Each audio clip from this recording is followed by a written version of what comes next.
প্রিয় দেশবাসী,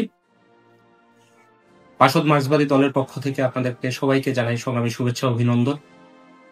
রুশ বিপ্লব বার্ষিকী ও আমাদের দলের প্রতিষ্ঠা বার্ষিকী উপলক্ষে আগামী ২১ নভেম্বর ঢাকার শাহবাগে কেন্দ্রীয় জনসভা অনুষ্ঠিত হবে বিকাল ৩টায়। আমাদের সারা দেশের লড়াইয়ের সাথীরা এই জনসভায় উপস্থিত থাকবেন। মার্ক্সবাদকে হাতিয়ার করে ফ্যাসিবাদী ব্যবস্থার বিলোপ ও বৈষম্যহীন বাংলাদেশ বিনির্মাণে বাসদ মার্ক্সবাদী প্রতিশ্রুতিবদ্ধ। আমরা বাংলাদেশের জনগণের অধিকারের পক্ষে লড়াই করছি।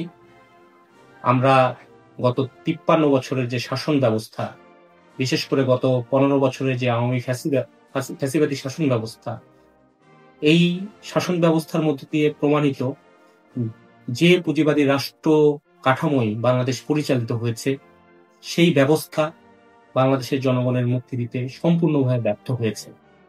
ফলে যে আকাঙ্ক্ষা নিয়ে মানুষ লড়াই করেছে, বারে বারে লড়াই করেছে, ৭১-এ লড়াই করেছে, ৯০-এ গণঅভ্যুত্থান সংঘটিত হয়েছে, ২৪-এর গণঅভ্যুত্থান সংঘটিত হয়েছে, মুক্তিযুদ্ধ থেকে শুরু করে এ পর্যন্ত মানুষের আত্মত্যাগ, জীবনদান, এই জীবনদান তার কাঙ্ক্ষিত লক্ষ্যে পৌঁছাতে পারেনি। কারণ যে ধরনের রাষ্ট্র ব্যবস্থা সত্যিকার অর্থে মানুষের মুক্তি দিতে পারে, সেই রাষ্ট্র ব্যবস্থা আমরা এখনো গড়ে তুলতে পারি নাই।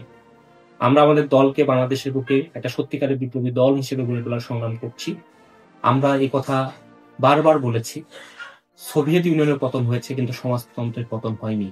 সারা বিশ্বের যে সামাজিক অবস্থা, প্রেক্ষাপট এবং আমাদের দেশের যে রাজনৈতিক অর্থনৈতিক পরিস্থিতি এবং মূল্যবোধ মনুষ্যত্বের সংকট, যে অবক্ষয়, সমস্ত কিছু মিলিয়ে আমরা যদি দেখি তাহলে আমরা দেখব সম্পূর্ণভাবে ব্যর্থ এই পুঁজিবাদী সাম্রাজ্যবাদী বিশ্ব ব্যবস্থা, বিকল্প সমাজতন্ত্র। ফলে আমরা আমাদের দেশের জনগণের অধিকারের পক্ষে লড়ছি। আমরা সমস্ত জুলাই হত্যাকাণ্ডের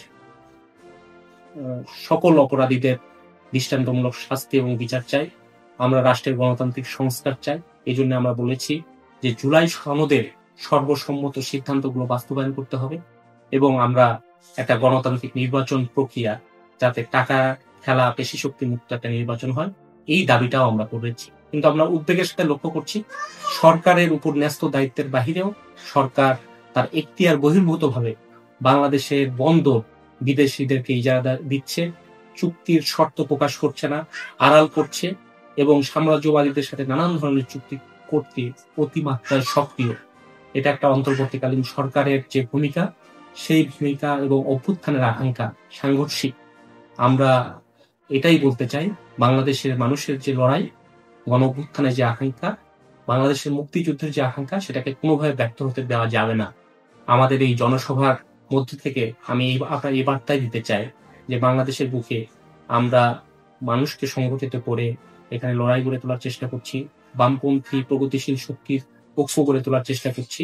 সেই লড়াইয়ের অংশ হিসেবে আমাদের এই জনসভা অনুষ্ঠিত হবে।